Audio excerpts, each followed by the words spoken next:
going on, everybody? This is your former AEW World Heavyweight Champion. Once a champion, always a champion. Swerve Strickland. Whose house? Swerve's house. You're watching True Heel Heat podcast.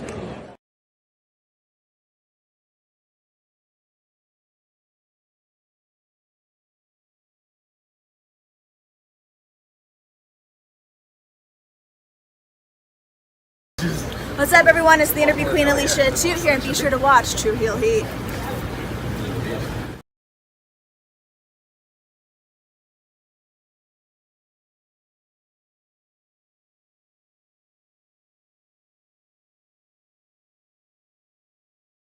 Rob Van Dam, listen to True Heel Heat.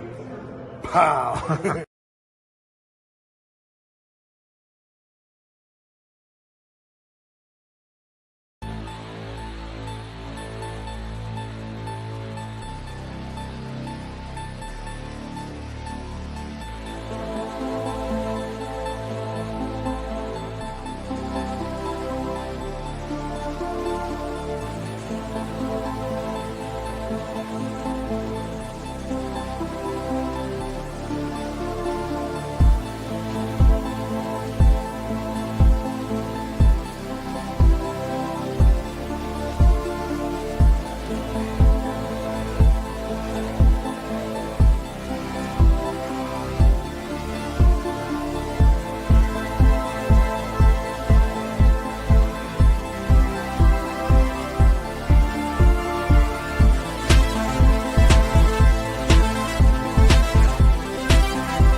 Hello. It is me, your True Heel Phenom, SP3. We are live on the True Heel Heat YouTube, Facebook, and Twitch for our WWE NXT Deadline 2024 review.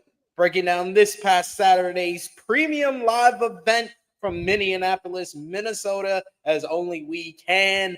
And to do that, I am joined by my esteemed colleague now here for these NXT previews and reviews. You know him as the main reporter over at Fightful Select when it comes to NXT coverage. You've seen him on the Fightful main channel, and you see him here.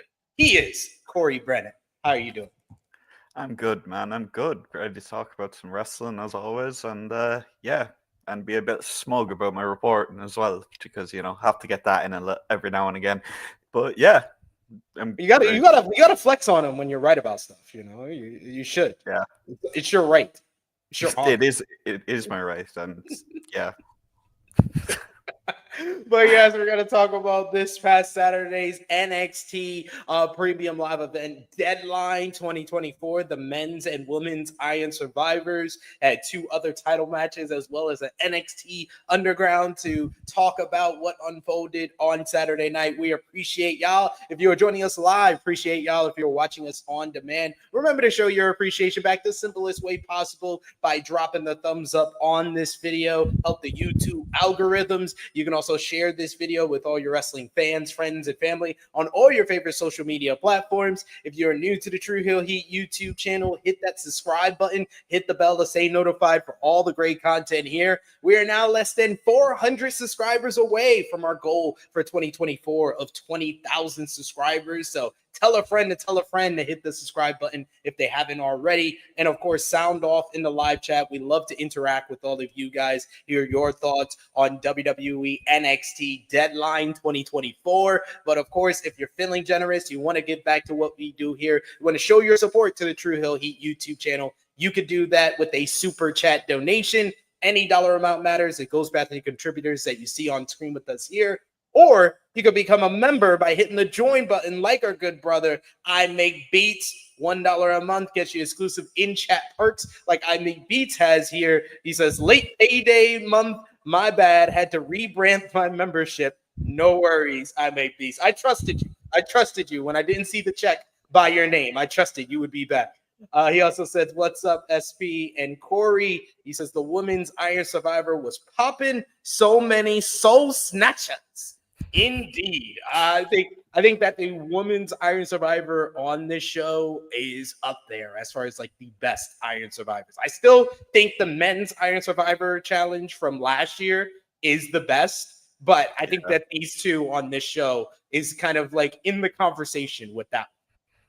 Definitely, they were both really fun matches. Like some people were complaining about both matches for some reason, and I was just like, no. And I said it. I said Iron Survivor matches can't always end with a pinfall being broken up or a pinfall happening in the last 10 seconds. Otherwise, you're just going to have the same thing every year, and you're going to expect it. So I actually like that they kind of gave a little breathing room at the end of both matches. Yeah, I just the only nitpick that I had with either match is I felt like the finish of both matches were a little too similar. A little too similar of a babyface getting so close to getting a pin at the last minute. I was like, you could have switched it up. Y'all did a better job last year where I think Blair had the lead like towards the last like 3 minutes of the match, and she just won it out. She just broke up covers and won it out. Whereas Trick had the game winner, the buzzer beater at the end. This one was the same finish. Yeah, I think that, and I think there was a couple of complaints about how they didn't really make it feel as big time as last year. Because last year they had the siren, they had the red light flashing, the countdown on the screen, they had the great shot from the crowd where you could see Trick doing the knee, and you could see the clock and everything. So I get that, but at the same time, again, I think it was more of a venue issue. I don't know for sure, but I think that was more of a venue thing than like Deadline last year, bigger arena, more options to do that kind of stuff. I don't know. Like, I live halfway across the goddamn world, so I don't know what the what the limits of the arena are. So maybe that might have been it. I don't know, but I didn't really miss it. It didn't really make much of a big difference to me anyway. But I saw a couple of people complaining about that. Yeah, you could tell this was a smaller venue that they were in. They just had like the balcony seats was the only kind of like higher up seats they have. So that's probably accurate in saying that it was probably a venue thing. This is like this was more akin to like the what was it? What's the thing called in Vegas? The Apex that they ran at Battleground. What is it called? Oh, The UFC place. UFC Apex. Yeah. Yeah. It felt similar to that, the way everything Kind of was. compact, yeah. I like the venue. I thought the venue was cool. I like NXT running these smaller venues, like when AEW runs these smaller venues. I don't care like about how many are in the arena. As a fan, as someone watching the program, why should you care? As long as they're loud, that they're not like there's not like a load of free seats on hard cam. Why would you care? You won't notice. The only way you'll notice is if you go on social media and you're one of those people. But like, I don't know. I like the intimate venues, especially for NXT. Like again, they're bigger venues than the Performance Center, but at the same time, they're not too much bigger than like the other shows. I felt like with the Chicago show, for example, that felt like it was a little bit. It felt almost a little bit too big for a weekly. It did not feel like NXT. That first episode on CW felt like I was watching a smaller version of Raw or SmackDown. Yeah, and from the identity a little bit of NXT, like NXT, at the end of the day, the company would love to sell out the bigger arenas and so on. It makes them more money. Yeah, I get that, but you can't really replace that kind of intimacy of a smaller venue. And to me, I don't know. I'll always like the smaller venues. Not as much, obviously. Like you can't beat the grandiose of like a stadium or a big arena or a packed arena for a show. But yeah, I didn't see any issue with it. I felt like the audio was a bit off. I feel like it might have been something to do with the venue. I don't know. I haven't a clue. So, but other than that, I didn't have any complaints about it. Same. I thought the venue was right for NXT. I feel like nobody outside of Raw and SmackDown can run big arenas weekly. I don't think anyone in wrestling, because WWE is so hot They can run the big arenas every single Yeah. week for Raw and SmackDown, but AEW isn't, NXT isn't. They should be in smaller venues. Just pack out a 2,000, 3,000 seat arena and the fans are into the action. It's going to come across better than running a big arena with the same amount of people, but a bunch of empty seats and echoes and not lighting the crowd.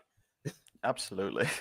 We got in the chat here, Myron Kidd. He says, once again, the women dominated in NXT. The men's main event needs some major work, whether Trick or Oba is champion. I think that I had more optimism coming out of this show for the men's division because of the men's Iron Survivor. They've set up the next two champions, I think, coming out of that show. Like there's no doubt in my mind who the next two champions will be, and I think we'll start seeing a bit of an uptick, especially with the breakout tournament coming up. Yeah, agreed. We'll get another star who we could fit in here as well.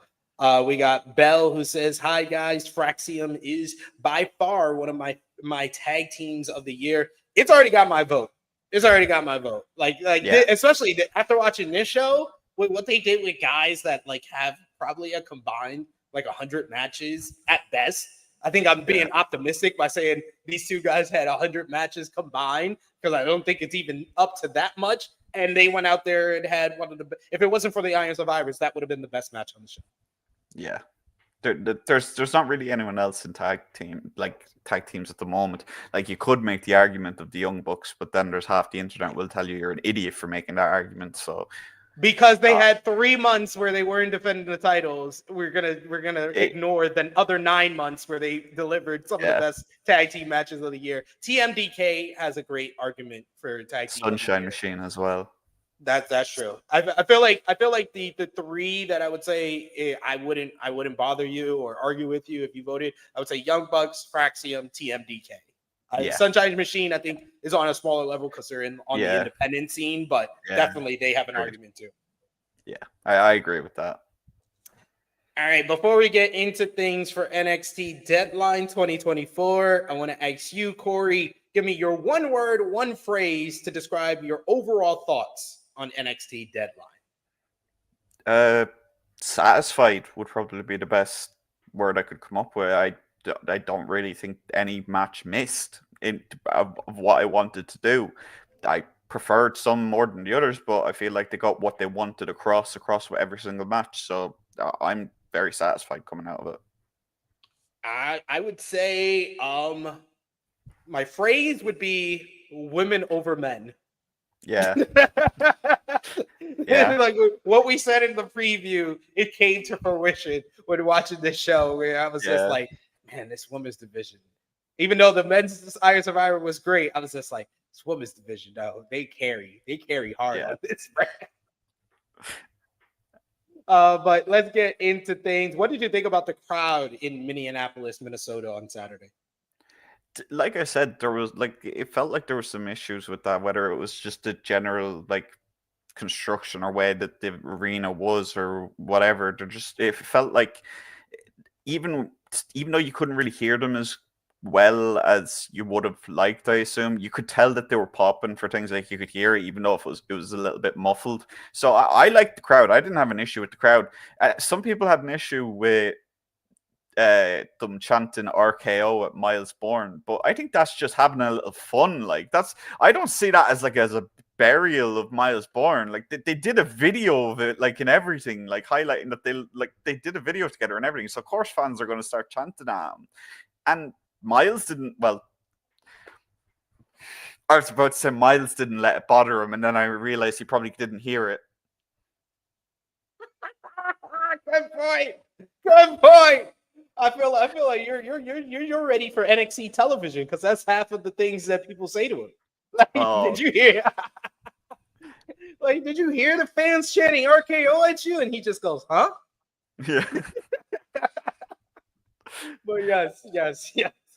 It's an easy fix. If it did bother anybody in the back or anything like that, it's an easy fix. Just get this man some white trunks or some blue trunks. Anything that doesn't look like Randy Orton. Black trunks with that haircut, and then he's doing the snap power slam. I'm like, he's just feeding into the RKO chance at this point. Honestly, like it's a similar thing that like we were saying about, like we were talking about Lexus King like taking things out of Kenny Omega's bag and all that. Like, isn't that the guy that you should be doing? I think Randy Orton is another one of those guys. Like, if you're doing stuff that Randy Orton does, I think you're doing stuff you should be doing at that point. So yeah. Like, I don't have a problem with that. I don't have a problem with any wrestler doing that. It's just if it gets a bit egregious if it's like the entire moveset. But if it's a couple of sequences, or a move here or there, I don't care. As long as they don't become 2010's Dolph Ziggler when he just became a cosplayer for Shawn Michaels, I think we'll be all right. Don't steal the moveset and the attire at the same time. That's the key. Yeah. That's the key. But let's get into the opening matchup on NXT Deadline, which was the first of 2 Iron Survivor challenges, this time for the men to kick things off. You had Wesley, Javon Evans, Nathan Frazer, Ethan Page. It was announced on the pre-show that Eddie Thorpe was officially pulled from the matchup following the attack on NXT on Tuesday. Of course, we got the rules, 25-minute time limit, 5 superstars competing to become number 1 contender. 2 superstars start the matchup. Every 5 minutes thereafter, a new superstar will enter until all competitors are in the ring. Falls can be won via pinfall, submission, or disqualification. When a superstar scores a fall, they will earn 1 point. When a superstar loses a fall, that superstar is forced out of the ring and into a penalty box for 90 seconds before he can re-enter the match. And the superstar who has scored the most falls when the clock hits 25 minutes will be named the Iron Survivor and number 1 contender for the NXT Championship. First good move of the show and of this matchup. They started things off with Wesley and Javon Evans, because I was just like, yeah, looking at this lineup, there's only 2 guys I trust can go 25 minutes and make it fast-paced action, and these are these 2. So they had a nice little filling out process to start things off. We get a standing shooting star press by Evans, which Lee easily kicks out of. They're going back and forth, hitting big moves as we get down to the 5-minute mark, which brings in Nathan Frazer.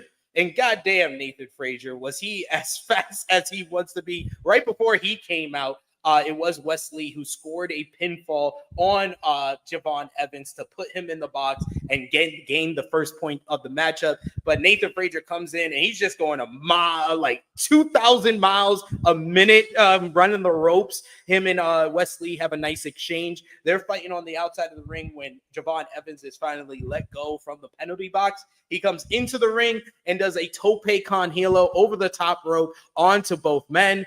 The action continued in the ring with all 3 exchanging offense. Evans slammed Lee with a modified pump handle slam for a 2 count. Evans sent Lee to the outside, and it left an opening for a superplex attempt by Nathan Frazer. That failed as Evans blocked it. Frazer nailed a sling blade afterward. Lots of fast-paced action as we reached the 9-minute mark. Frazer soared through the middle rope to take out both Lee and Evans with a tope suicida as we hit the count of the 10-minute mark, which brought out Ethan Page. Page entered. He hits a big pump boot on Evans. He takes out Lee. He puts Nathan Frazer in the ring. He checks on everybody outside, makes sure they're down. He turns around to Nathan Frazer, and he gets rolled up instantly. 1, 2, 3. Nathan Frazer gets the first fall. Ethan Page goes into the box. He is none too pleased with any of this. He doesn't even want to get inside the penalty box until Javon Evans pushes him inside to keep him there. We get all 4 men fighting out when Ethan Page's time runs out in the penalty box. We get 4-way kicks between all men. Right before then, we had a big tope doomsday device by Wesley and Ethan Page. But after the 4-way kick, all 4 men are down, and the music of the 5th and final participant hits. And it's Oba Femi, the longest reigning NXT North American champion of all time. He comes in and he immediately takes down everyone. He gets Evans in midair with a uppercut, pins him to get his first fall of the matchup. Femi planted Frazer with a sit-out powerbomb, and I love the story of the matchup. Became everyone and their mama trying to stop Oba Femi from getting another fall, because they knew that if he gets any type of lead in this matchup, it's over. So everybody was breaking up pinfalls when Oba went for his second one. Paige pulls the referee out of the ring on the sit-out powerbomb on Nathan Frazer. As Paige is arguing with the referee, Femi stepped outside the ring, got in Paige's face. He slammed him into the penalty box door, with Evans stuck in the box as time expires, with Ethan Page blocking the door. Evans scales the penalty box and does a tope con hilo off the penalty box onto Nathan Frazer and Oba Femi. He gets back into the ring. He hits his big jumpy cutter on Wesley to score his first fall of the matchup. Evans and Femi face off in the ring for a bit before Nathan Frazer enters the fray. They team up with each other, does Evans and Frazer against Femi, but Femi is able to overpower both men. He places them on their shoulders, but Lee steps into the ring and kicked Femi as Frazer and Evans joined in for an impromptu super kick party. Femi, however, no-sells basically all of this. He plants Evans with a big power bomb. He gets double super kicked by Wesley and Nathan Frazer, but he just absorbs it, powers up, double clothesline, takes out both men. Evans though is able to take advantage of Ethan Page distraction. He's almost about to pin Ethan Page, but Ethan Page instead pins Oba Femi to send him into the box for the one and only time of the matchup. But Page thinks he has all things in control. He gets a super kick from Wesley. He falls on top of Javon Evans, similar to Heatwave, but this time Javon Evans rolls him up, gets a crucifix pin for the 1-2-3. Ethan Page is pissed at this point. He does not want to go into the cage with Oba Femi, but he's forced in. Oba's like, give him to me. Give him to me. He looked like the biggest dude in jail waiting for the fresh meat. This was like, he pulls him inside the penalty box. He's just plinging freaking Ethan Page onto the door, onto the walls of the penalty box, just beating the crap out of him. We got this great meme face, which definitely looks like it was taken in a jail. As the match, as he finishes up his time in the penalty box, Ethan Page never recovers from this penalty box beatdown.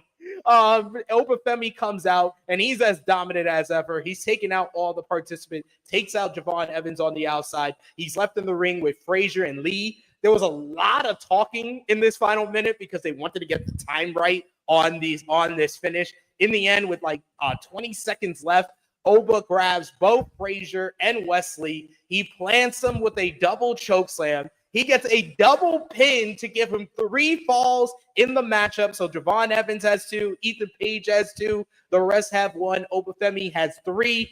But just when it looks like Oba Femi's got the job done, 5 seconds left, we get Javon Evans hitting his big jumpy cutter. He tries to get the pinfall, but time runs out, and Oba Femi is declared the Iron Survivor and the new #1 contender for the NXT Championship. I thought this was an awesome opener to the show. I thought this concept in general is just excellent because it always kind of you can do this in certain ways where it's going to keep you on the edge of your seat, and I thought this accomplished that. I thought a little bit of clunkiness with the final minute with trying to get the time right, but other than that, just a great matchup. I give it 4 stars. Kick things off. What did you think about the men's Iron Survivor? I thought it was great from start to finish. Like, just I don't really have much nitpicking from it. There's not really anything that really, even like the last bit being clunky, it's like you can't expect a 25-minute match like that with 5 different people to go 25 minutes without a little bit of clunkiness. Like, even with the 5 talent that were in the match, like just so much talent. I think it was really interesting how they booked the last bit, because I imagine there was a temptation to book Oba kind of just destroy everyone. No one even looks close, but he's pinned himself so quickly. And again, you never would have thought he would have been in the box, but then the minute he is in the box, your brain starts working a little, and you're like, who do I want to see? Oh, it's going to be Ethan Page. that was basically my mindset. And then the minute Ethan, like you said, he was angry. I don't think he was angry. I think he was just terrified, which I think is a very different emotion. But yeah, like you said, just that beatdown was probably that'd be in my like top 3 highlights of the night, because it was just so like funny and so like well done and well shot. I like the finish a lot. I like the 2 pinfalls for Oba, followed by Javon just flying in, just out of nowhere. I think they shot brilliantly. I love that Oba turned onto his stomach, so Javon couldn't drape the arm over. I liked everyone's performance. The one thing that I found something that I didn't like. Wesley's Undertaker impression when he was angry. I didn't like that very, very much. I love Wesley. I love him. That was not it. That was not it at all. I didn't need to see that bit. There's a lot of ways to do anger. I don't think you should be going Undertaker style, at least anyway, for that. But other than that, like, again, and Ethan Page, I think we both said like it was a little odd to find him in the match. Basically, anyone else could win, and we'd be happy with a trick match. But he did his role. He played. He was great. He was great in this role of the heel of the matchup and the guy who got to come up and in the penalty box. I thought he was great, and I love the finish because I think I got what you were putting down with your illusion at the start of the show. This does set up where Oba Femi is going to beat Trick Williams, and then eventually it will be Javon Evans who beats Oba Femi. I have no doubt in my mind, and I haven't heard a thing about this. Like, this isn't like a report or I have spoilers or anything like this. Is just what's on the television show in front of me, and it's just they may as well have said like foreshadowing in big capital letters over Javon's face at the end. But yeah, Frazer was great. His first match of the night, he was great in it. I said, like I actually would have been curious to see what would have been like if the tag match was first and then the Iron Survivor. It would have been interesting to see him try and end that match as fast as possible. But yeah, I really liked. I don't really have any nitpicks to it. Like I wouldn't call it a 5-star match, but I'd agree with your 4 stars easily. Like I don't really think there's much more you can do in that situation. I do have to say though, my highlight other than Ethan Page getting murdered in a prison cell apparently, I loved Oba's entrance. I loved how they shot it. I loved how they presented it. I loved how they were all watching, music hits, and all of them at the exact same time have that, we're screwed. And Ethan Page, great timing as well. Yeah, Ethan Page's timing of knocking Javon out, and then Javon kind of looking back like, are you kidding me? Are you kidding me? You're feeding me to him? Really? Like, that was great. I think he conveyed that all in just one double take. And then obviously the pan to Oba, just his silhouette, and then his music kicking into that extra gear. Just, I've said this a lot when I've talked about it. Kevin Dunn leaving was probably the best thing to happen to wrestling production ever, because you see it in every other company now. You see it in every other company are trying to do these new shots, and like, even if it's a bad shot per se, wrestling fans are going to gas it up because we're so used to the same stuff over and over again. And I don't think that's a real issue, because as long as it's fresh, I don't think any wrestling fan will care if it's not a great angle or anything. But yeah, just Oba was booked to perfection in this match. Someone said a little bit ago while you were running through, what did we think? Did we think Oba attacked Eddie, or was it Hikuleo? I think it was Hikuleo. I think we said it in the preview. We both said, yeah, the most likely scenario here is Hikuleo attacked, but Oba's going to fill in Iron Survivor. And I think that's what they're going to do, because Hikuleo's been there a while now. And eventually you have 6 months. Eventually he has to debut, and maybe they're waiting for Lance to be cleared, or maybe they want to debut them together, maybe as an extension of one of the 2 bloodlines. I obviously haven't a clue. I haven't heard anything about Hikuleo's creative at all. I've heard that he's been someone who's like kind of just been professional. He's been training with everyone else. Like, it's not negative, obviously, but nothing really of note so far. But again, then that ties into the whole bloodline stuff. Again, if the final boss made a call. That's all he has to say. That's literally his entire explanation. The final boss. That's it. Or Solo or Roman or anything really. But again, or you just do like a backstage segment and you just have Ava pick up the phone and then like do a long dialogue. Like, all right, okay, all right. I'll let him on the brand. All right, okay. And then at the end she says, "Okay, Dad." Yeah, or something like that. Just like that. Yeah. You don't have to say his name, but just give them that illusion.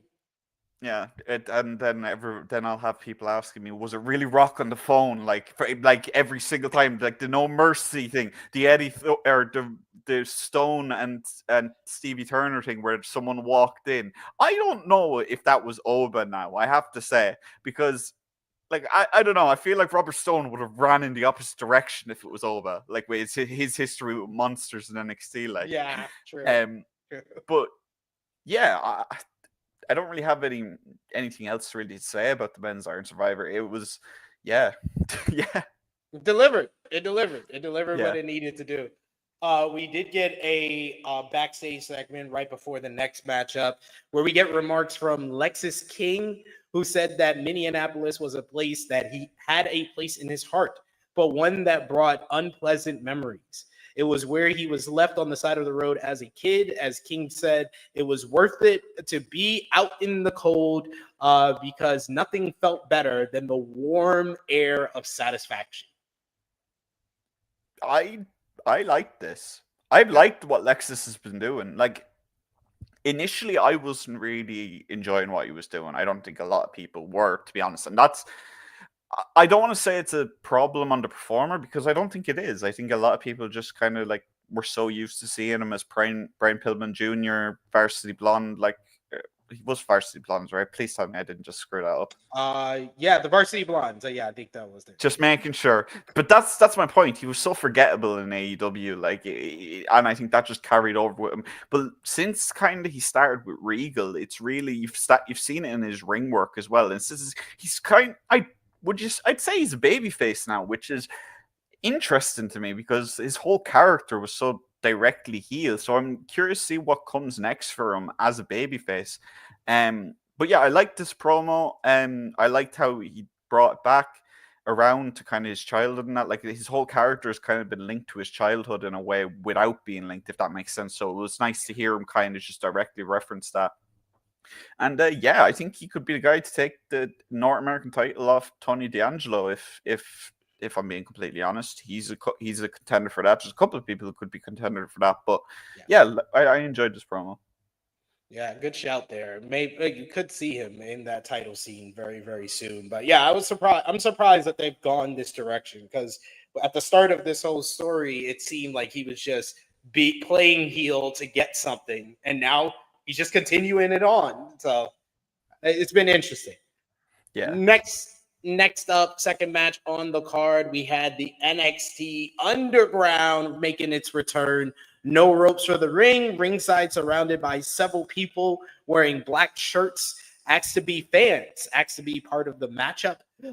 Both Jada Parker and Lola Vice made their entrances for this unique underground contest, having more kind of fighting gear on in this one. Vice immediately started off with a kick to Parker's gut before she mounted her for multiple punches. Parker recovered and slammed down Vice. That advantage got cut off as Vice sent Parker to the outside. Jada regained momentum by sending Vice into the apron as she repeatedly dropped her foe in the ring with multiple body slams. Vice applied a triangle submission to reverse Jada, but Jada overpowered her and hit a big powerbomb. Vice responded with repeated strikes.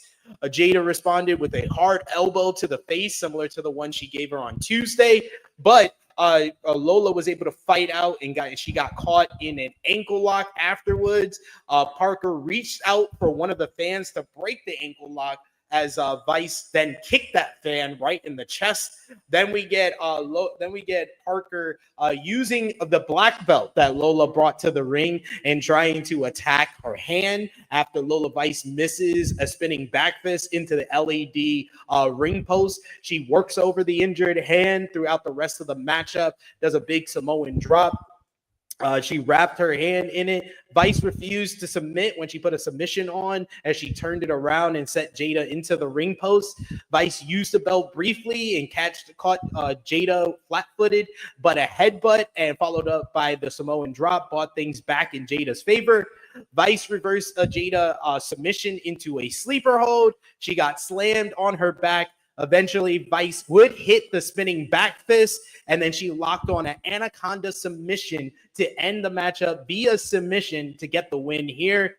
Of course, the uniqueness of the underground gimmick is always going to stand out in a different way. And I thought this one was noticeably more like hard-hitting and brutal between the two ladies, especially with Jada and the brick getting involved. But I thought the brick stuff, between the brick stuff as well as the fans around the ring, quote unquote, fans around the ring, making way louder noise than any of the actual fans who paid to be in the building.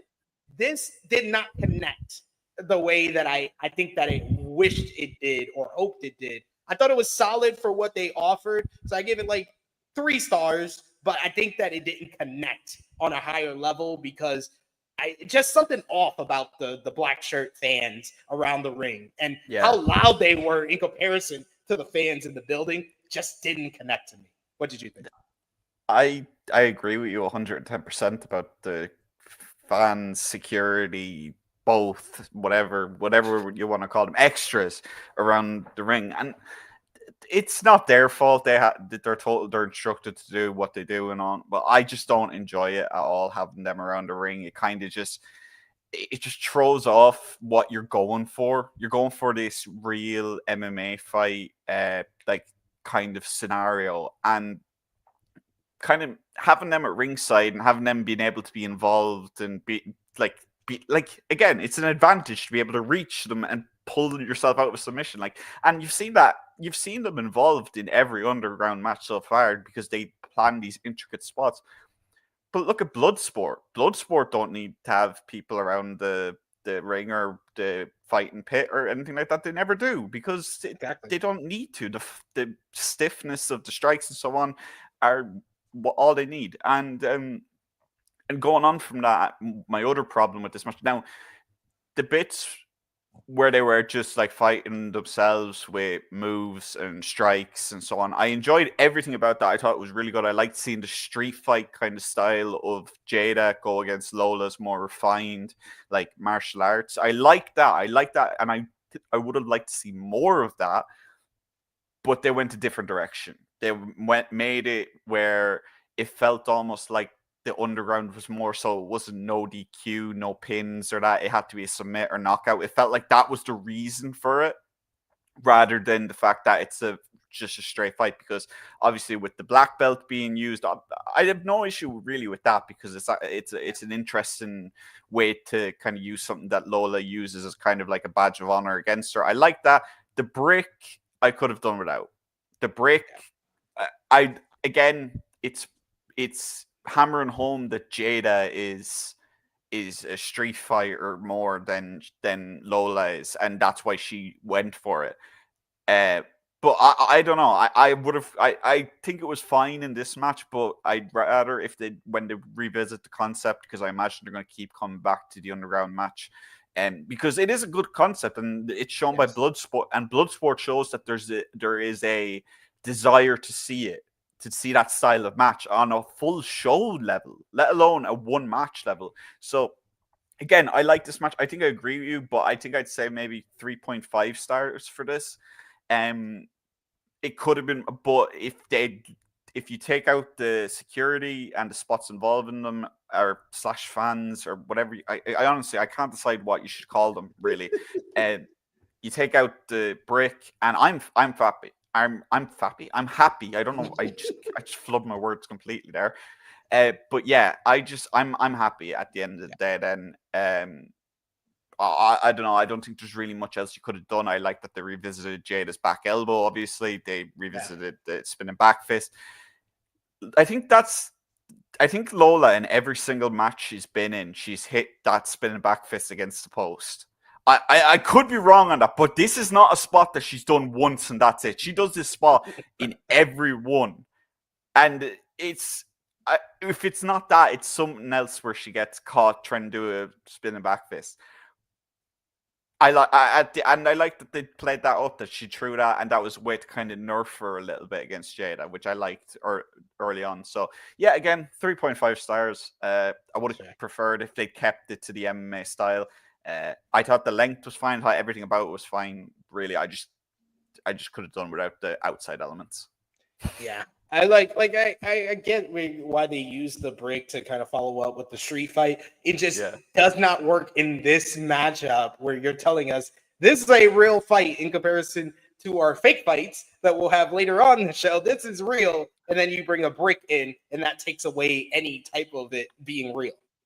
I would have liked to see it used better in the finish.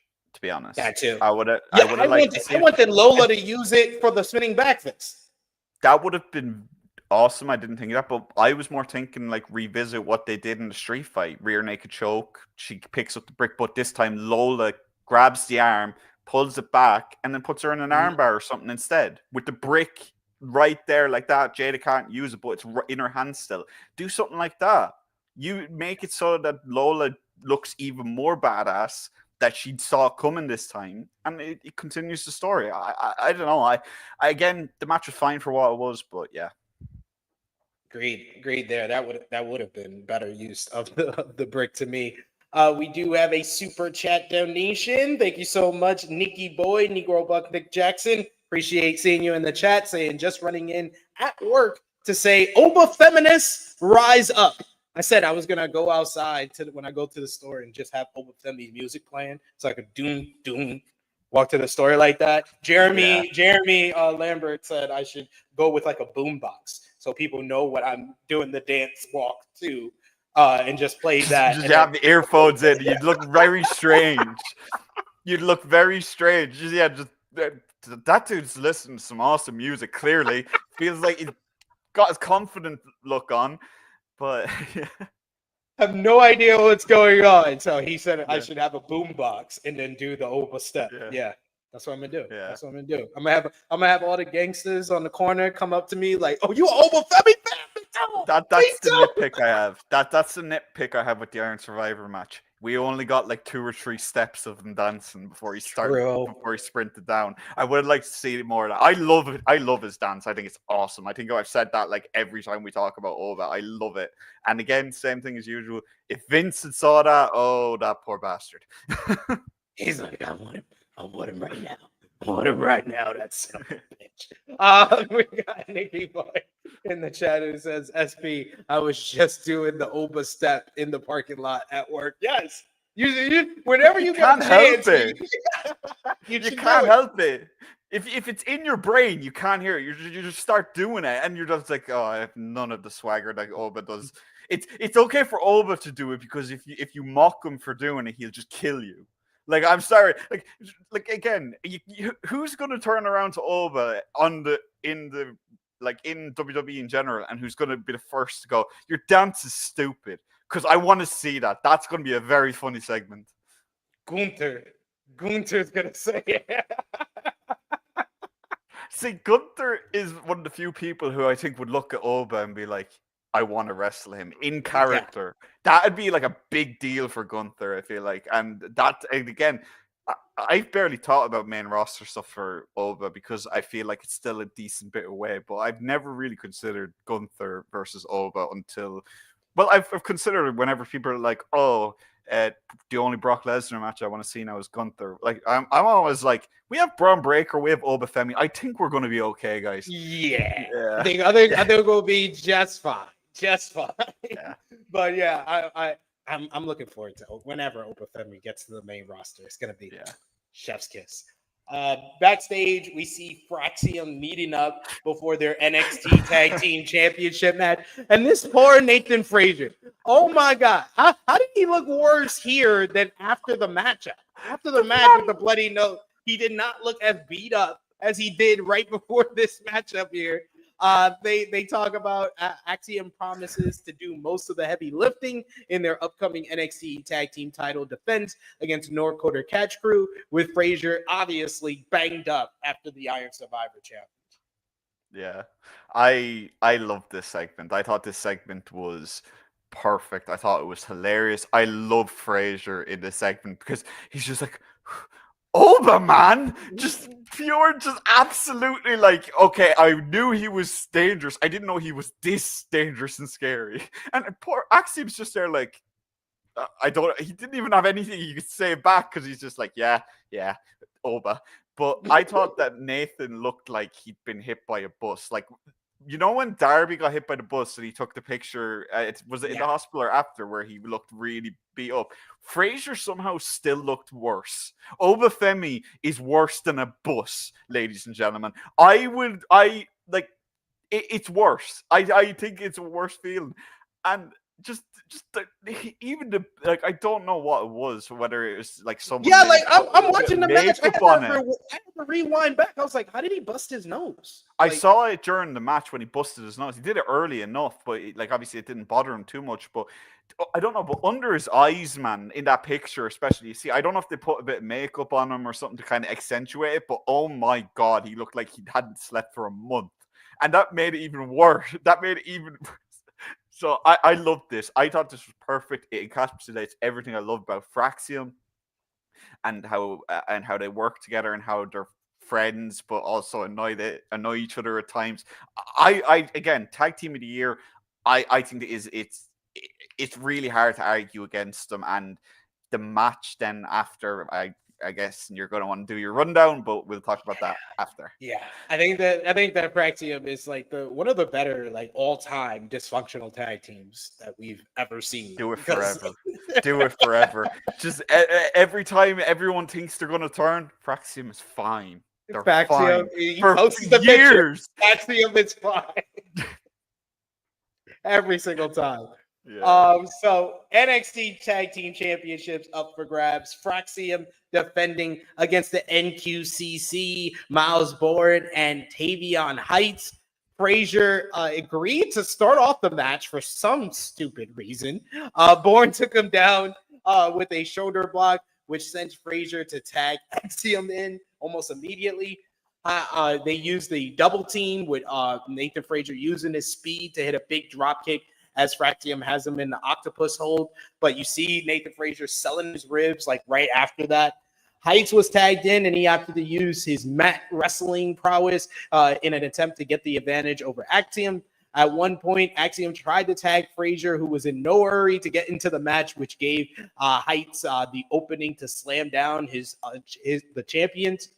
Frazier finally tagged in as he and Axiom did some more double team moves. At this point, OTM came out and appeared at ringside, which allowed NQCC to gain some advantage here. Frazier was momentarily stopped by his hurt back as they were hitting dives on the NQCC, which allowed Heights to take down Axiom.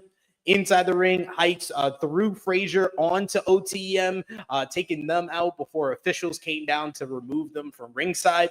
No Quarter Catch Crew continued to have command of the matchup. Bourne worked over the banged up Frazier, multiple pin attempts. Frazier's attempt to make a tag to Axiom was cut off as Bourne threw him down for a reverse forward, follow-away slam of sorts. Heights was absolutely tremendous in this matchup. Heights tags himself in. He nails a powerful looking power slam on Frazier. Frazier tried to create some separation between him and Heights, but the Olympian stuffed that out with the Dominator for a 2 count. Frazier finally was able to reach Axiom for the tag after he took out Bourne. Axiom was a house of fire. He teed off on Heights and Bourne, hitting some hard-looking clicks as he hit like a little flurry here. Heights got caught in a submission by Axiom, but he escaped and overpowered the mass opponent with a huge slam. Heights rolled through and dropped Axiom with an impressive-looking Death Valley driver for another close 2 count. Axiom managed to stop the NQCC's onslaught by sending Heights outside, which gave him a chance to tag Frazier in. Frazier leaped off the rope for a springboard 450 on Heights, but that wasn't enough. He ascended to the top and looked to have Heights at his mercy, but he got flattened with a released German suplex. Heights grabs both men at the same time and does a little double team move at both Fraxiom at the same time. Then he hits a double team move with Miles Bourne on Axiom for another close near fall. Bourne is on the top rope. He got caught with an avalanche Spanish fly by Axiom, followed by Frazer hitting the Phoenix Splash, but Heights is able to break up the cover at 2. Big, this is awesome chance at this point. We get Heights got caught with the Canadian Destroyer. A series of roll-ups between Bourne and Axiom ended with Axiom rolling him up inside cradle, 1, 2, 3 small package on Bourne to snatch the victory for Fraxiom here. They retain the NXT Tag Team Championships in a thrilling bout here. I thought this was a great matchup, and Heights and Bourne really had a star-making performance where going into this matchup, I said with you, I was like, there's a chance they could win because of the Fraxiom issues, but I had no belief that even if they did reign, they would go on to be good sets of champions. But coming out of this match, this felt very akin to the Private Party loss to the Young Bucks at Wrestle Dream, where you lost this match, but you came out of it looking stronger, and you came out of it looking like you're the team that should dethrone the champions. So I like this performance by NQCC. And another great match, I gave 4 stars. What did you think? Very much agreed with everything you said. I don't. Again, it's another match that I don't really have any negatives to. And I saw a lot of people complain about Frazier's Springboard 450. It's like, oh, he was selling his ribs so much earlier, but not here. Wrestling fans just don't know what adrenaline is anymore, do they? They don't understand it. They don't have a clue Fighting what it is. experience, adrenaline, they don't know anything about that. Or digging down deep or anything like that. If you do anything like that anymore and you don't immediately start selling like you've been shot, you're killing the business. And I can't stand it, man. It's so annoying. Like when Nathan Frazer does a Springboard 450, my first thought isn't he shouldn't have done that. If that's your first response to an awesome wrestling move, you're in the wrong industry. I'm sorry, but But Tavion was just phenomenal. Tavion is so good and such a unique personality as well that it just like. I know there was reported to be plans that Odyssey Jones was to replace Big E, but if he wasn't so good with no quarter catch crew, I would have hot-shot him to the main roster in that role. That's how good he is already. That's how fun of a personality he is. I don't know. Like, I don't think there was anything really to say about this match. Like you said, it felt like it was. I agree with you that it felt almost like, oh, they won't win this time, but next time it's going to be different. And next time, Frazer will be 100%, which will make it even better for Heights and Bourne. So I like the way this was booked. I like the way that it was Axiom that actually got the win instead of Frazer. I think Frazer would have been I was just saying about adrenaline. That's my point as well. He didn't even get the deciding fall. He didn't come close to getting the deciding fall. It was Axiom, and Axiom was the one doing most of the work. So again, but Axiom was great. Frazer was great. Bourne was great. Tavion was great. I want to see this again. I would love to see this in an NXT main event, maybe. Hopefully, that won't get cut off by the CW if it overruns. But this match was great. Fraxiom just keep doing it, man. And again, after the match, I loved after the match how Frazer couldn't even stand because he was so exhausted. And again, there you go. There's him selling for all those whingy little. Yeah. Anyway, I'm sorry. It's been a weekend of people getting really annoyed about flippy stuff, and me just sitting here like, what? How can you be that boring in your life that this is something that pisses you off that much?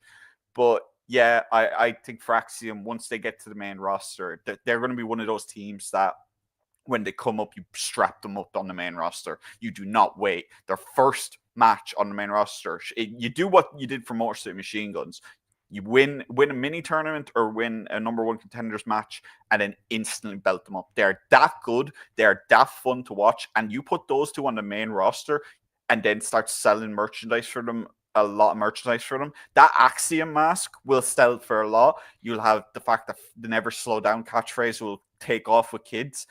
I just think that I think there's so much more money in those two as a team than ever splitting them up. Well, not ever, but in the near future, I'd keep them together for years at this point because they're that good together. And maybe the both of them feel differently and they want to test singles work and so on. But man, they're two great personalities, two great wrestlers, and again, same thing for Tavian and Miles Bourne. And it's going to be unbelievable because they might be on a main roster that has the Motor City Machine Guns, DIY, and the Lucha Bros on there sooner rather than later. Just feed me all of those matches. Give them all time. And I swear to God, if these matches aren't on pay-per-view or premium live events or whatever you want to call it, I'm going to start rioting because I need... You should! This 5-match merchant bullshit! I need my tag team fixed. I feel like I'm one of the few people left that loves tag team wrestling maybe more than singles work because it's just never stop, never slow down. But yeah, I need Fraxiom against like you said, Machine Guns, Lucha Bros. JD and Finn even would be a fantastic match as well. And I know people are saying that they're washed and all that, but I think it's a matter of circumstance because I watched those two wrestle in Dublin against the Social Elite, and both of them, it was both of their best matches in a long time, I think. So I don't think it's a matter of them being washed. I think it's a matter of just getting the right opponents in there with them. So Fraxiom fit the bill. Absolutely. They can light up that Raw tag team division immediately. Absolutely. If you call them up. But we got a follow-up from the men's Iron Survivor with Javon Evans. He was interviewed about just coming up short. And then Wes Lee admonished him for not being upset. And then as Evans is talking, he just sucker punches him. I love that punch, man. It reminded me of Becky punching Dominic. Yeah. When she just kind of just like a shotgun blast, just kind of punch. I love that. I love that entire segment. I love that Javon, you can tell his age. You can tell he's just a 20-year-old kid. I love how versus with Frazer, when Frazer talked about Oba, he was terrified. With Javon, was just like, this dude is awesome. Like that kind of face when he was talking about him. And Wes, the punch was a lot better than the Undertaker face. I'll give him that. But Javon and Wes I like the idea of them having a match together, maybe a short program, but I really think that the Wesley heel turn is kind of fallen a little flat. I don't think he works as well as a babyface. As a babyface, as the underdog babyface, he's just chef's kiss. But when he's a heel, it's kind of the street fight with Wentz was perfect, by the way. I had no complaints about that. But since then, it's felt like he's kind of been chasing that kind of high.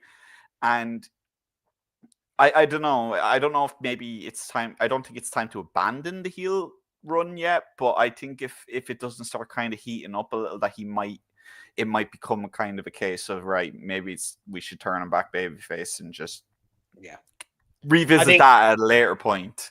He's one of the guys where I don't think his style translates to being a heel. So like I think he's at his best as the plucky underdog babyface more than trying to be a heel. But this is what they always do. With anyone who stays in NXT for longer than a year, they try you out in that's the not other a bad role. thing. And I don't think that's a bad thing. I don't think it is at all, because like look at Roxanne Perez. Everyone thought, well, that's a career babyface. She's never going to turn heel. She turns heel, and she's somehow better at that than she is at being a babyface. I have no issue with that. I think we should get an Oba face turn, or well, I don't know. Could you really even say a face turn, because he's kind of a tweener, but he leans heel. I don't know, but you get what I mean. But yeah, I enjoy seeing it. I think it's smart to have everyone kind of try both before they get called up, because then you know which way to call them up to kind of immediately get them hooked with fans. So yeah, this segment, the punch, I enjoyed the segment. I really enjoyed all the backstage segments on Deadline, to be honest. I think they were all well done, to be fair.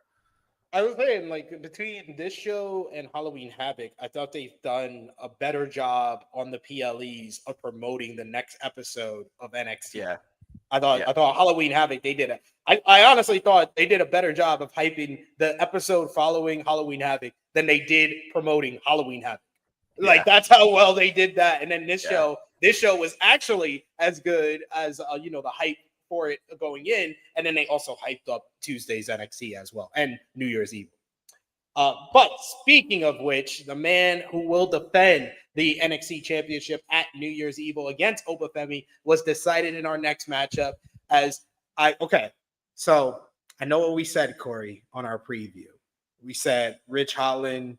There's not a lot. We like some things about Rich Holland, but they ain't a life that we like or love. Yeah. I love his theme song. Oh my God. Yeah. I was like, this is not supposed to be a wrestler's theme song. This is supposed to be on like a fucking middling scene on a teen drama. I'm from the night, running from the rooftops because I can't stop running. What is it? Yeah. It feels like something that should be playing over a montage or something, like or a year review or something. Absolutely. Like it should be one of the songs they use for a Roman Reigns cinematic segment. Yeah. Control the night. Big pop, of course, for Trick Williams coming out in Minneapolis. Holland started off the matchup strong. He pounced Williams in the corner, followed up with an overhead suplex. He looked for the Redeemer DDT, but Trick fought out of it immediately. He then took down Holland with a spear. He continued to punch away at his challenger. Holland floored Williams with a big clothesline to the back. He started working over the injured neck from the Redeemer DDT on NXT. Williams answered back with a huge clothesline of his own. He sent Holland to the outside to the floor. Ridge got another clothesline, and then he got sent face first onto the LED ring post. Williams caught Holland with a neck breaker for a 2 count.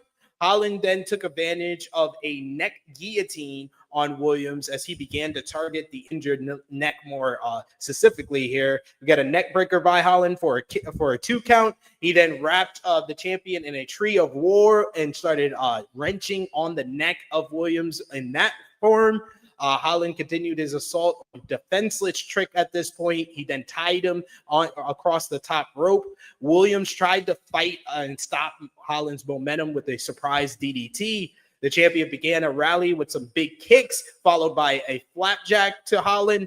Bookend attempt by Williams was countered into a crossface. He tries to go for the trick shot knee, but Holland was able to hit a double dip of slams on Williams, gets the 1-2, but a kick out. In the closing moments of the matchup, you get the Redeemer on the announce table. He puts him into the ring and then gets another Redeemer, but only gets a 2 count. At one point, you get Trick Williams. He gets his neck stuck into the ropes, which adds to the pain in his neck. Holland missed a shoulder thrust into the corner as Williams took him down with a spinning kick, followed by hitting him with the big trick shot knee. 1, 2, 3. Trick Williams retains the NXT Championship. So not as bad as I think a lot of people thought this would going in. It was fairly decent. I would say fairly decent. It was perfectly fine. Not what I would call an NXT Championship matchup, but like a perfectly fine TV match. I think that's what you're going to get from Holland. So it's perfectly fine here. I give it 2 3/4 stars. What did you think? Yeah, I liked it. I thought, again, it's the same thing we were saying beforehand. I just didn't buy Ridge as an NXT Championship contender. And I was thinking about this more after and I will talk about the match, I promise. I just want to get this out because I've been thinking about it for a couple of days. Why didn't he just move to the North American title? Like, I get that you needed a challenger for Trick, but like, I feel like the more natural progression for Ridge would have been to go after the North American title. Agreed. That's my thought process anyway. Maybe they felt like they could. Maybe they felt like they needed to put him in this match. Again, I liked the match. I really liked the match, to be honest. I liked how it was produced. I liked how they worked in Trick's neck injury. And then Trick is a lunatic. That spot in the ropes was, oh my God. Whatever you can say about Trick, people might say he's not ready or so on and so forth. He's got some balls to do a spot like that. because he was stuck there. I think it looked like at least that he was stuck there a little longer than he was meant to be. He puts his body on the line to sell everything his opponent does to him. He does a good job of it. And thankfully, it didn't go wrong, and I'm very happy that it didn't, because a spot like that can go wrong immediately. So I'm glad that it didn't. Maybe let's not do that again, because I very rarely will say something I feel is too dangerous in wrestling, especially if someone is saying, "Oh, I'll do it." Like, but there's something about being strangled by something that you can't really stop happening if you can't. Just let's not do that. Let's stick with getting arms twisted in the ropes and legs and all and so forth. Do that. Please don't put your neck in rope wrestlers. Please. Just please don't, because I hate being this guy. I hate saying, "Oh, don't do this" to wrestlers or so on. But you got a perfect example of why not to do it. Mick Foley lost an ear in this same spot. Yeah, I just, and like, everyone knows that ropes, they're not ropes, they're cables, guys. They may be called ropes, but they're very, very, very strong cables. So yeah, I could do without that again. But other than that, I felt like they didn't do enough of kind of saying that Ridge's finisher was this big dangerous move. I feel like they teased it in the opening seconds of the match, and like no one bit on it, like no one even reacted to it except Vic Joseph. And again, I don't think that's Trick or Ridge's fault. I just think it's just people aren't connecting really as well with Ridge as they hoped. But yeah, same as you, really.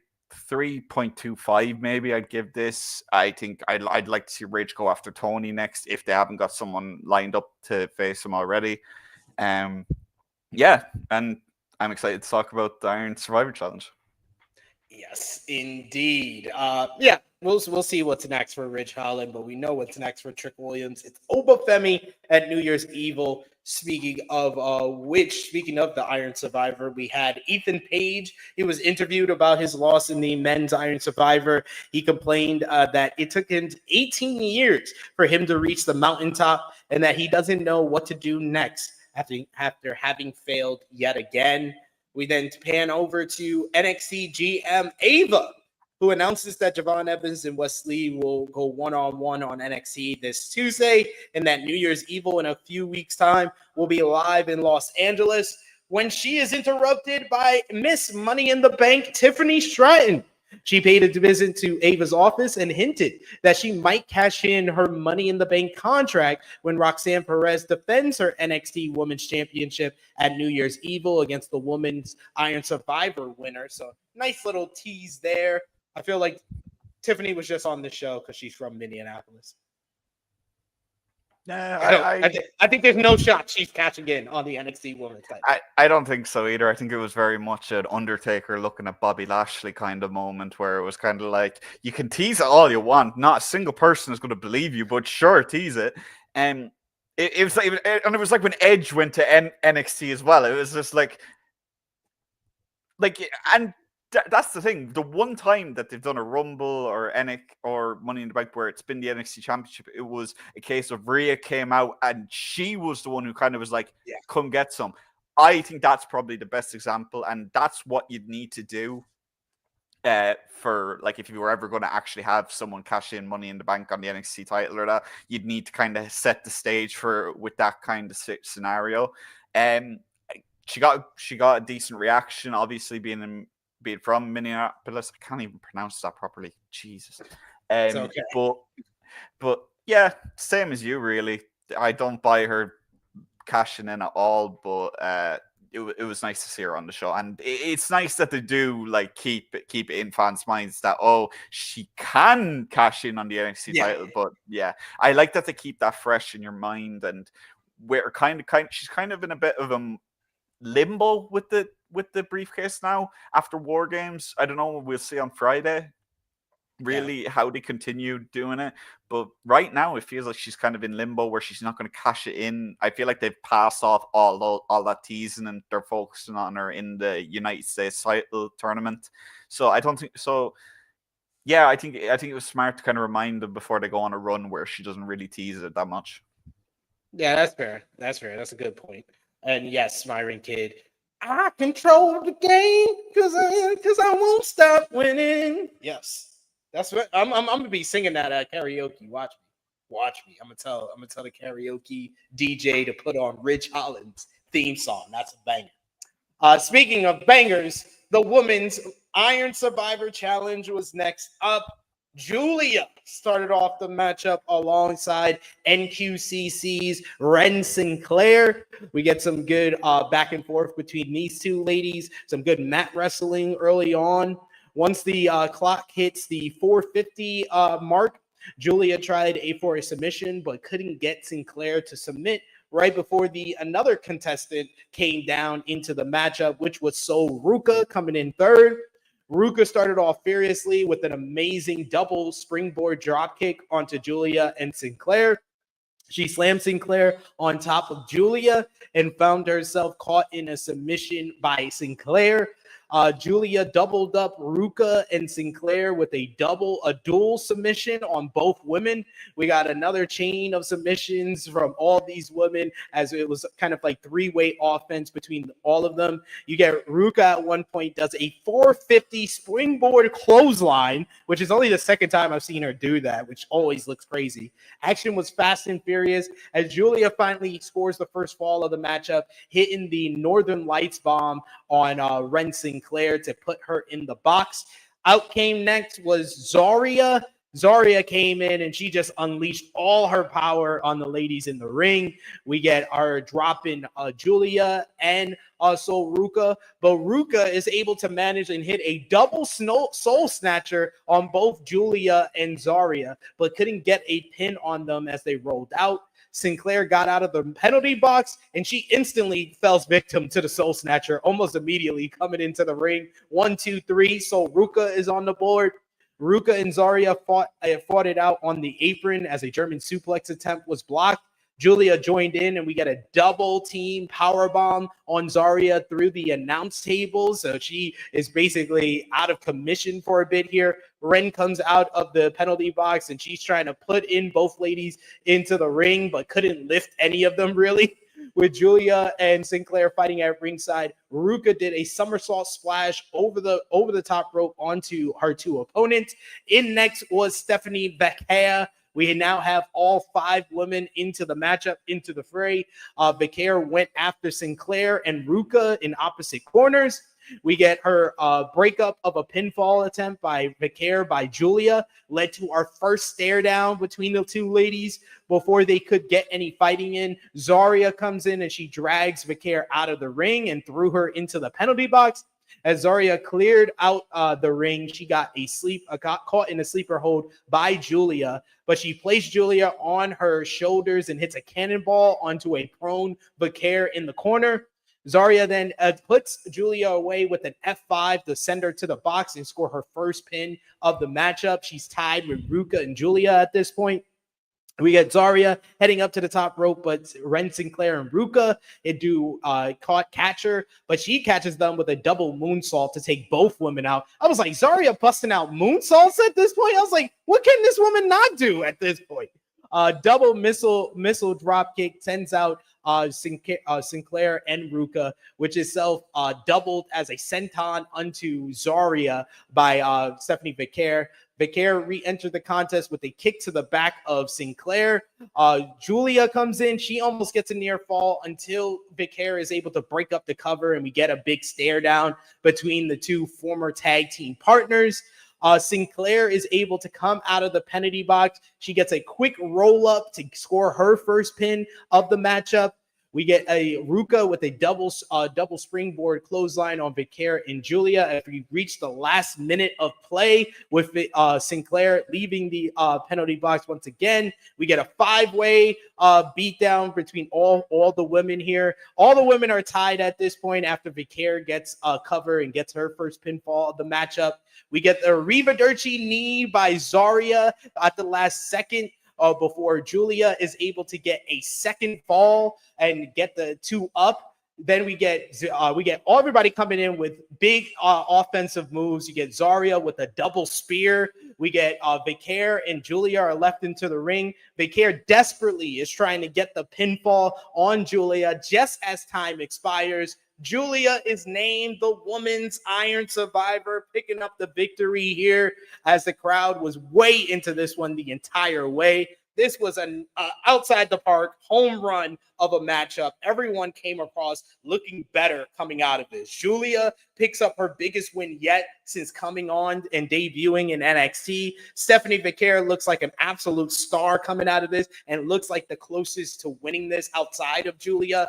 Zarya was an absolute monster who's busting out moonsaults.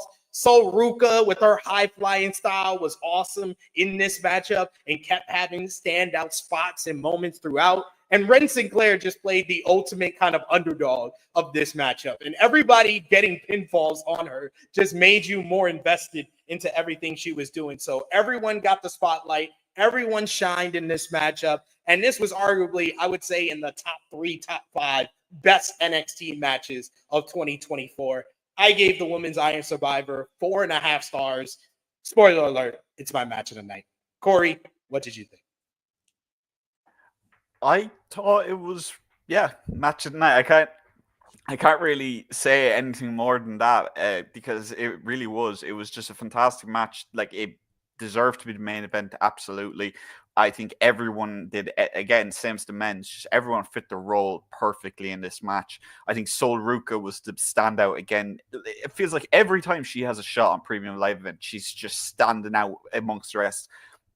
Ren and Sol keeping up with the quote-unquote veterans of the match was excellent. I love that Ren was keeping up with Giulia in the grappling exchanges early on. I found that really entertaining. I'd love to see them wrestle one-on-one. I don't know if they did. No, Stephanie faced her one-on-one. Yeah. But I'd like to see that match one-on-one. Zarya, like there's not really much you can say about her. She's just awesome. The moonsault was awesome. The double spear was awesome. Her F5 is awesome. Like, I could have done with Zarya not being pinned. I feel like she should have got the not being pinned thing over Stephanie, but obviously they're protecting Stephanie for whenever Giulia becomes champion. I feel like that's what we're waiting for. People are like, Stephanie's going to cost Giulia. I think Giulia's going to win, and then Stephanie's going to lay her out. I think that's more likely, because why would she just cost her and then distract each other when she can wait, attack her, and then she'll get a title shot? Like, makes you gotta think strategic. You gotta think a little, but just Stephanie again was great. Giulia was great. Zarya was great. Sol was great. Ren was great. I liked a lot of the spots. I loved that Giulia kind of almost got caught out for being herself. Like, when she got that final fall, she kind of like jumped up celebrating and being herself, like throwing her arms everywhere, and it nearly cost her. I really liked that. I loved that spot. Like, I thought that spot was fantastic. I love that she kicked out as well. I would have hated to see a draw in this match. I think we're still a little early in the Iron Survivors kind of like history to start doing draws at the last second. I can't remember if it's in the rules what happens if there's a draw, but perhaps they'll save that for next year. There's a lot. I loved but I will say Zarya, for someone who's going to be built as this monster more than likely long term, she sold Giulia's knee fantastically. And again, everyone was all so concerned about that one knee. I don't think she's hit one bad knee since. That, like, every single one has been great. I love that Giulia and Stephanie, when they decided to start fighting, it wasn't just like punches or kicks or wrestling. They just started headbutting each other. I thought it was awesome. I want to see more stuff like that, because like I feel like we're so used to now in WWE where like when they do this, it's a hockey fight straight away. So I think I'd like to see more variation with that kind of stuff. But yeah, I think Giulia is going to win. I think Oba's going to win. I think we're going to have 2 new champions, and I think they're going to tie up the record of Iron Survivor champions challenging for the title, because at the moment it's 1 and 3, so they could do with a little bit of tie up there, and I think you've got the 2 perfect people to do it. Yeah, I didn't. I was thinking about that stat as like this. I think the first Iron Survivor was going on. I was like, so who are the Iron Survivors with? It was like Grayson Waller, Roxanne Perez, Blair Davenport, Trick Williams, because they showed that video package where it showed Roxanne and Trick being champion. I was like, Trick didn't win it after winning the Iron Survivor, though. Yeah.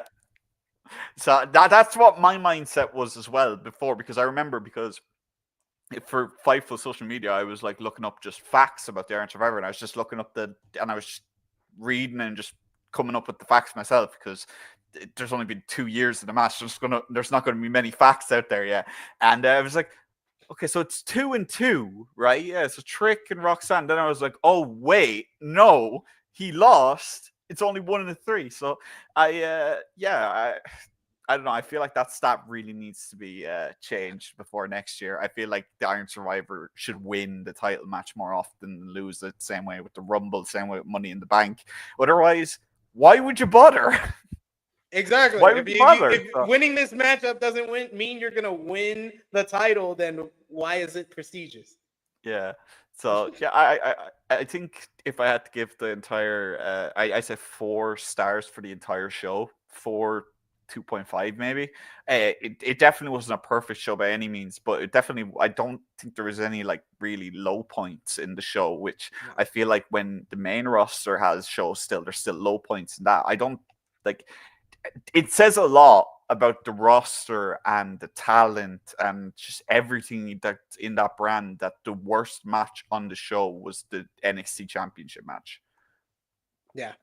Again, the rest of every other division in NXT is just out of this world at the moment. But like we both said, we're both hopeful. So we'll see what comes next. We will. We got Myron Kidd. He says, is the NXT women's division the best women's division in all of wrestling right now?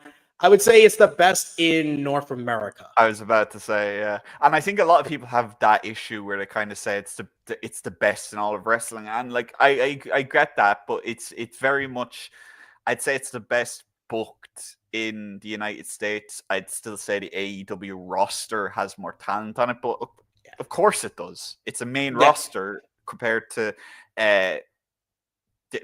developmental at the end of the day. So I'd say the best in the world right now is Stardom. I'd say that'd be my answer the last 5 years. Yeah, probably. I'd say the one promotion that I think has closed the gap on Stardom is not in North America's Marigold, because all they did was take some talent from Stardom and make a new promotion. And that's the thing. I think a lot of people need to understand that Joshi Wrestling is that good. It is that good. Like the rosters are just so talented, and it's not even just the Joshis. Like it's the Gaijins as well. Like you've got Thekla, you've got Myla Grace, you've got Bozilla. Like in these promotions, and they're thriving and they're part of that roster. So would I say it's the best women's division in all of wrestling right now? No, I'd say it's top 3. Maybe. Yeah. And that's then fair. possibly the best in North America. That's what I would say personally. That's fair. That is definitely fair. We do also have a super chat donation here from our boy Will Chisholm. Thank you so much, Will. He says, so Giulia is taking the title from Roxanne unless Stephanie Becker turns heel on her. But I think Roxanne, Sol Ruca, and the Meta Girls get called up. After this matchup, I would not be against Sol Ruca getting called up because she's so good. I wouldn't be against it, but I'd also say that she's still a little green, and that's not a bad thing. She's still relatively new to wrestling, so that's completely normal. I'd say give her a little bit more time. Don't rush her up. And the Meta Girls, I'm really not sure. There's still times in matches where Jakara kind of seems like she's kind of a little confused or caught off guard or a little behind. That's not like a massive like negative. Again, she's still relatively new to wrestling. Lash is Lash is ready, I'd say, yes. But also at the same time, I'd feel a little, I wouldn't like to see Metaphor as an entire group split up.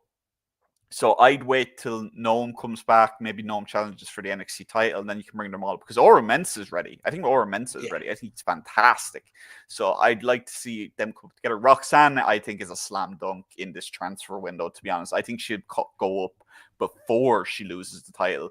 I know I reported back in April that she'd lose the title before going up, but I think now that they'll change their mind.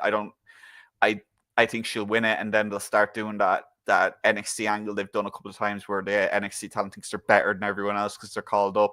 And I think that is a great idea for the Giulia match, because Giulia's been like, every time she's had the chance to talk about NXT or WWE, like, she's been just thrilled. She's been delighted. Yeah. She's loving life. So let her go after the belt, and then Stephanie can come after her. And to be honest, this transfer window, there's a couple of names that I could say that would go up. I think Ethan Page is pretty much guaranteed to go up after his promo after the show. I think Roxanne. I'm trying to think of other names now. I think the likes of like Tate and Paxley could easily go up. Tate and Paxley could go up in this easily. She's been great, but she's also not someone that you can really see winning gold at the moment. But I can see her going up to Raw. I can see Zarya beating Fallon Henley and then calling up Fatal Influence. Yeah, but maybe not Jasmine Nix. Yeah, Fallon and JC, I think, are ready. No problem. There's nothing wrong with having more tag teams. I think Thea Hale is ready. I think she's more than ready. Yeah. Gallus could come up maybe. I don't think a lot of people would be very happy about that, but I think they could come up. But put them in a faction with Drew McIntyre. Just call it a day. Something like that. I'm trying to think of other call-ups now, to be honest. There's a couple of tag teams that could go up. We've seen in recent weeks how there's just so many of them now.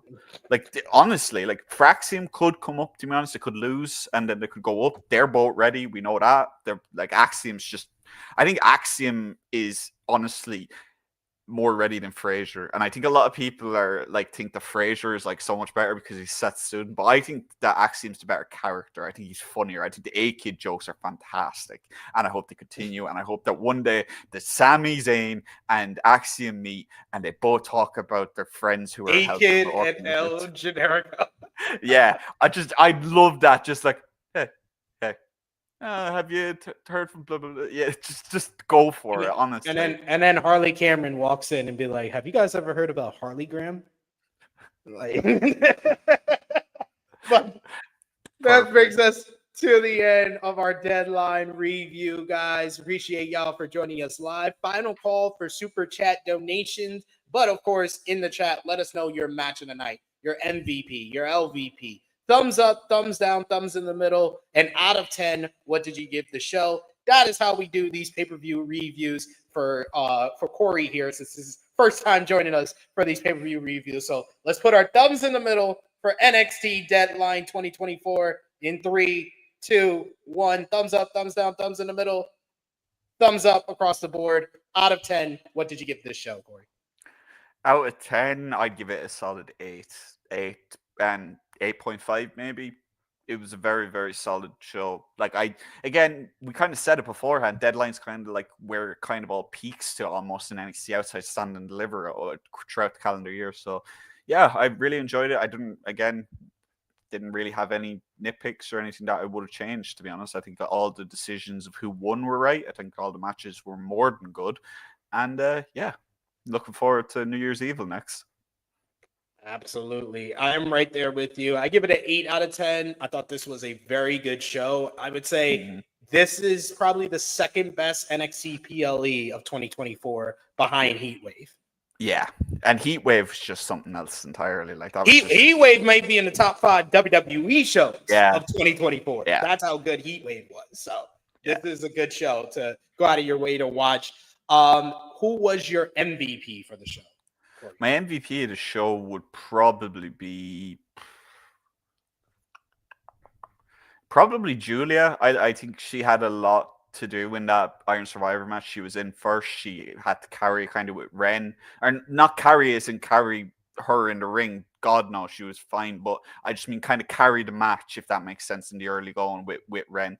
And I think she was perfect. And I don't think Giulia had any real anything that really stood out to me as even an error. And so, yeah, I'd say Giulia. I'm going to go co-MVP for Oba Femi winning the men's Iron Survivor and Nathan Frazer for doing double duty and having two great matches on the show. Yeah. LVP for the show, unfortunately, even though your theme song is great, it's Ridge Holland.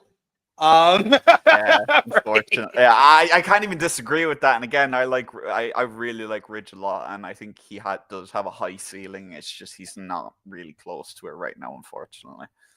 I agree with you because I said the same thing what you said when we were talking about the matchup. He should have went after the North American title. I think everybody would have been able to believe in that and believe he could win that, but no one was believing he's going to win the NXT championship. And match of the night, easy for me, Women's Iron Survivor. Yeah, Women's Iron Survivor as well for me. And there we have it. Keep letting us know in the live chat. Let us know in the comments down below if you're watching us on demand what you thought about NXT Deadline. I want to thank you all for joining us live. Thank you if you're watching us on demand. And thank you, Corey Brennan, your first time on our pay-per-view review roundtable, and won't be the last time. But let everybody know where they can follow you on social media and when they shall see you again. Yeah, guys, you can follow me at my Corey Brennan FF, which is there. I'm not sure when you'll see me again. I do have an interview with Angus McAnally, the voice of Irish wrestling, on Wednesday. I'm not sure when that will be uploaded, but as far as when you'll see me again on True Heel Heat, I don't really know. It depends if SP3 wants to have me after weekly NXTs or anything, but otherwise it will be New Year's Evil. Hey, if you want, you know what? I'm gonna throw out the invite on air here. If you want to send me like 1 minute reviews of NXT, we'll put it on the shorts. I don't want to take too much of your day on a Wednesday morning. So Wednesday, if you send me 1 minute video, we'll put that on as the short. So you can do a weekly NXT review over here. But for sure, we're going to get together. We need to get together and preview New Year's Evil because it sounds like a big show already. So let us know in the comments what you want to see from us talking about NXT in the future. You can follow me on the Twitter machine at TrueHillSP3. You can follow the gang, Facebook, Twitter, Instagram, TikTok at True Hill Heat. Patreon.com/TrueHillHeat. $3 a month gets you exclusive content, the best place to support us when we are not live here. And check out all the great content we got on the channel right now, like our NJPW World Tag League 2024 final review with myself, Sanal, and Jay News. Check out our Is the Bloodline the Greatest Wrestling Storyline Ever video that went up on Friday. And check out the flagship podcast, True Hill Heat 306 from this past Saturday with me and the True Jaw Josh. But I will be back with you guys tomorrow, 1:05 p.m. Eastern Time, with Rated Raw Review, reviewing tonight's Monday Night Raw with Romeo. So join us for that. Hit the subscribe button if you haven't already, and check out all the great stuff we got on the channel. But for Corey, it is me, your True Hill Phenom, SP3. This has been our WWE NXT Deadline 2024 review. We are signing off until next time.